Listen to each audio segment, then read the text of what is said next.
नमस्ते, मी शिल्पा आकार क्राफ्ट्समध्ये आपल्या सगळ्यांचं स्वागत करते आहे. उद्या नागपंचमी, श्रावण महिन्यातील सर्वात पहिला येणारा असा सण. आमच्या साऱ्या मैत्रिणी उद्याच्या नागपंचमीची तयारी, पूजाविधी आणि त्यासाठी लागणारं सर्व सामान तर तयारी करतच आहेत, पण त्याच्याच मनामध्ये उद्या कोणती रांगोळी काढायची याचा सुद्धा विचार येत असणार, हो की नाही? मग त्यासाठीच आम्ही घेऊन आलो आहे नागपंचमीसाठी खास काढता येणारी रांगोळी. चला तर मग सुरू करूया. इथे मी A4 पेपर घेतला आहे आणि या A4 पेपरवर मी 3 सेंटीमीटर्सचे लाईन आखून घेतले, म्हणजेच 4 डॉट काढून घेतले. 4 बाय 4च्या डॉटने तयार होणारी आहे आपली ही रेडी पॅच रांगोळी. इथे पहा, 3 सेंटीमीटरने मी असे डॉट्स काढून घेतल्यावर काहीशी टिपक्यांची जुळवाजुळव केल्यानंतर आपल्याला ही एक सुंदर अशी रांगोळीचा जो बेस आपण म्हणू शकतो तो आपल्याला मिळणार आहे. आणि तो बेस आपल्याला ड्रॉ करून घ्यायचा आहे काहीसा असा. तुमचं ड्रॉइंग जर नसेल चांगलं तर PDF किंवा एखादी ड्रॉइंग वापरा. ही डिझाईन तुम्हाला Pinterest किंवा गुगलवर आरामशी मिळून जाईल.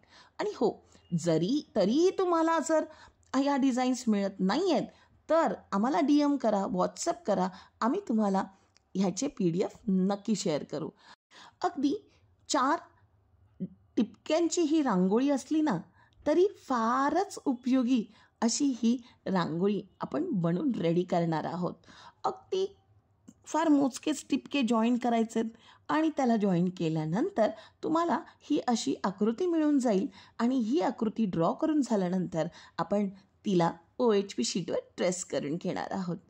आता इथे पहा, एक सुंदरशी डिझाईन मी ड्रॉ करून कंप्लीट केली आहे. Camlin paint marker metal body pen मी इथे वापरणार आहे.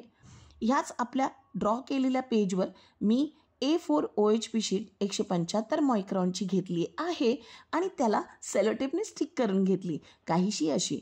आणि त्यावर आपल्या सगळ्या लाईन्सवर मी ह्या मार्कर पेनाने म्हणजेच आपल्या पेंट मार्करने लाईन्स फिरवून घेत आहे, म्हणजेच ट्रेस करून घेत आहे. आता काय ना, नागपंचमी हा श्रावण महिन्यातील एक महत्त्वाचा सण आहे. या दिवशी नागांची पूजा केली जाते कारण त्यांना देवाचा दर्जा दिला जातो. नागपंचमी साजरी करण्यामागे अनेक पौराणिक कथा आणि धार्मिक मान्यता आहे. या दिवशी नागाची पूजा केल्याने सर्पभय टळते आणि घरात सुख समृद्धी येते अशी लोकांची श्रद्धा आहे. नाग हा हिंदू धर्मात एक महत्त्वाचं दैवत मानलं जातं. शंकराच्या गळ्यातील अलंकार म्हणूनही नागाची पूजा केली जाते.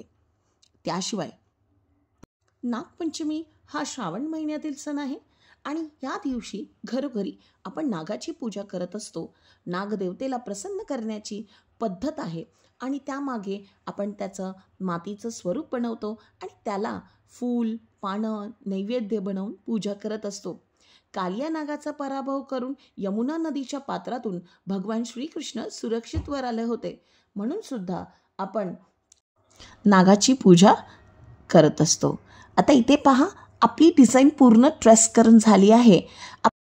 आज आपण ह्यामध्ये दाखवणार आहोत OHP शीट कशी कट करायची.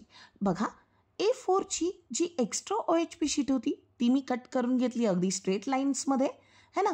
आता काय करायचं आहे ना मैत्रिणींनो, आपल्याला लाईनच्या हिशोबाने जायचं आहे. लाईनमध्ये जसं कर्व आहे आपली सीझर त्या कर्वमध्ये आपल्याला हळूहळू फिरवायचे. मला काय म्हणायचं आहे ना, आपली शार्प सीझर आपल्याला मेन तर घ्यायची आहे आणि शार्प सीझर त्या लाईनच्या कर्वनुसार त्या लाईनच्या कडेने फिरवायची आहे. जर तुम्हाला थोडीशी एक्स्ट्रा शीट ठेवायची असेल तर थोडं एक्स्ट्रा घेऊनच कट करावं लागेल. पण अगदी लाईन टू लाईन कट करायचं मी आज दाखवते आहे. तर लाईन टू लाईन कट करायचं असेल तर त्या लाईनीच्या कॉर्नरवरून तुम्हाला फक्त सीझर फिरवायची असेल असं, म्हणजे अशी शार्प कटिंग तुम्हाला मिळेल. आता ही शार्प कटिंग तशीच कंटिन्यू आपल्याला पूर्ण शेपभर फिरवायची आहे. आता सीझर कशी चालवायची, तुम्ही जर पाहत असाल सीझरला मध्यभागी फारच शार्प असतो. ती हळूच इथे स्टार्ट करायची आणि अगदी एंडपर्यंत एकाच कटिंगमध्ये तुम्हाला ती कंटिन्यू करायची आहे. माहिती आहे, काही लोकांना ना थोड्या थोड्या भागावरून कट करायची सवय असते, म्हणजे काप मारतात. अशाने काय होतं, बरेच असे कट पीस त्या कटिंग्सला येतात, छोटे छोटे छोटे छोटे कॉर्नर्स त्याला येतात. आपल्याला कोणत्याही प्रकारचे कॉर्नर्स आणायचे नाही आहेत मैत्रिणींनो, कारण OHP शीट जी आहे ना ती खूप धारदार असते.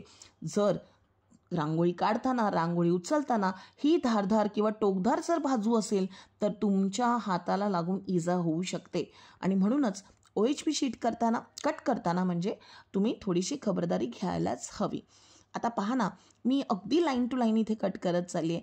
एकदा का तुम्हाला थोडी प्रॅक्टिस झाली तर मला नाही वाटत तुम्हाला जास्तीत जास्त प्रॉब्लेम्स येतील. तुम्ही पटकन ते कट करू शकाल. फक्त तुम्हाला लक्ष काय असलं पाहिजे तुमच्या, म्हणजे जास्तीत जास्त काळजी काय घेतली पाहिजे, लाईन टू लाईन कट करायचं आणि अगदी हळूहळू कट करायचे. कोणतेही धारदार टोक आपल्या OHP शीटला आलं नाही पाहिजे आणि रांगोळी अगदी व्यवस्थितरित्या शेप टू शेप कट झाली पाहिजे. आता इथे पहा, जर आपण ह्याच्या मागच्या साईडला जसं आपण दीप अमावस्याला केलं होतं तसं जर केलं, गोल्डन ग्लिटर फोम शीट लावला, रेड ग्लिटर फोम शीट लावला आणि इथे तर पहा ग्रीन ग्लिटर फोम शीट लावला, तरीसुद्धा आपली डिझाईन किती सुंदर दिसणार आहे. पण मी नंतर ठरवलं की आपण आपल्या मैत्रिणींना रांगोळी टाकूनच नक्कीच दाखवू शकतो, कारण रांगोळी आहे ना, रेडी रांगोळी आपण म्हटलेलं आहोत, तर आपण इथे रांगोळी करू. बऱ्याच जणींना हे कळत नसेल की हा रंग कुठून आला. मी पहा इथे थोडासा येल्लो घेतला आहे, थोडासा ऑरेंज, मिक्स मिक्स मिक्स आणि आपला ऑरेंज कलर, आपलं म्हणजे एक थोडा ब्राउनिश किंवा थोडं लाईट ठेवायचं आहे मला, म्हणून मी त्याच्यामध्ये जास्त ऑरेंज टाकला नाही आहे. तर आपण थोडंसं त्यामध्ये ऑरेंज मिक्स करून घेणार आहोत आणि बनला आपला हा शेड. हा शेड मी पूर्ण डिझाईनमध्ये अप्लाय करून घेणार आहे. आता बघा, बऱ्याच गोष्टी असतात आपल्याकडे.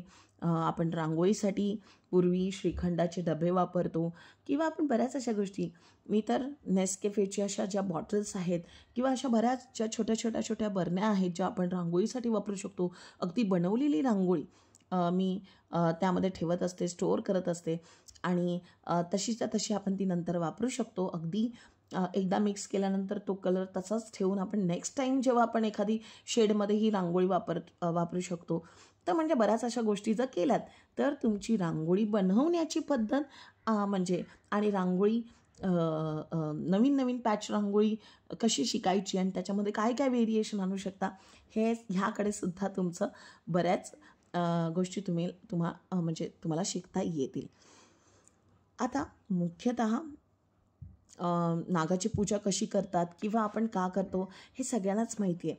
आय थिंक आज मार्केटमध्ये त्याच्यासाठी लागणारा जो पाला असतो आणि जे जंगली झाड आपण आणत असतो त्याला पूजण्यासाठी, त्या सगळ्या गोष्टी आणल्या जातात. अगदी नागाची मातीची मूर्ती बनवली जाते घराघरामध्ये. जर मूर्ती असेल ऑलरेडी तर त्याचीसुद्धा पूजा केली जाते, हो की नाही. तर त्यासाठीच आपण खास रांगोळीसुद्धा बनवून ठेवू शकतो, तेही इन्स्टंट. मला काय म्हणायचं आहे की इन्स्टंट रांगोळी जर बनणार असेल आणि ती जर आपण आता नागपंचमीलाच आपण अशी रांगोळी वापरणार आहे असं नाही आहे.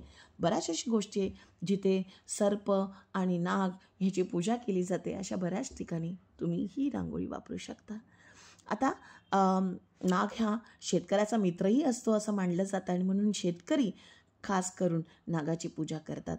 अगदी उंदीर खाऊन पिकांचं रक्षण करतात आणि बऱ्याच ठिकाणी तर नागाला म्हणजे खरोखरच्या नागाला सुद्धा पूजलं जातं असं मी ऐकलं आहे. इथे पहा, अशा प्रकारे तुम्ही एखादा मोरपंखी रेड कलर किंवा डार्क कलरचा बॅकग्राऊंड टाकून, गोल टाकून, त्यावर अशी काहीशी डिझाईन भोवती टाकून, टिपके टाकून त्याला असंच रेडीमेड त्याच्यावर ठेवू शकता. आहे ना छान अशी आयडिया. आपण जो रेडी पॅच बनवला आहे तो मध्यभागी ठेवून सुद्धा आपण त्याला चांगलंसं असं सजवू शकतो बरं का. पण मी इथे बघा अजून एक मेथड दाखवते. माझ्याकडे काहीशी असा साचा आहे रांगोळीचा. मी साईडला तर आपलं रेडी रांगोळी ठेवली आहे आणि त्याच्या भोवती मी त्याची जी डिझाईन आहे म्हणजे रेडी टू यूज जे रांगोळीचं जे साचा आपल्याला मिळतो त्याच्याने सुद्धा मी रांगोळी ट्रेस करून घेतली आहे. तुम्हाला आमचा हा व्हिडिओ कसा वाटला, ही आयडिया कशी वाटली आणि अगदी ओकेशन टू ओकेशन प्रत्येक सणाला आपण जी रांगोळी बनवतोय ही कल्पना कशी वाटते आम्हाला कमेंट बॉक्समधून नक्की सांगा. आणि रांगोळी आवडली असेल तर लाईक, शेअर आणि सबस्क्राईब जरूर करा. धन्यवाद.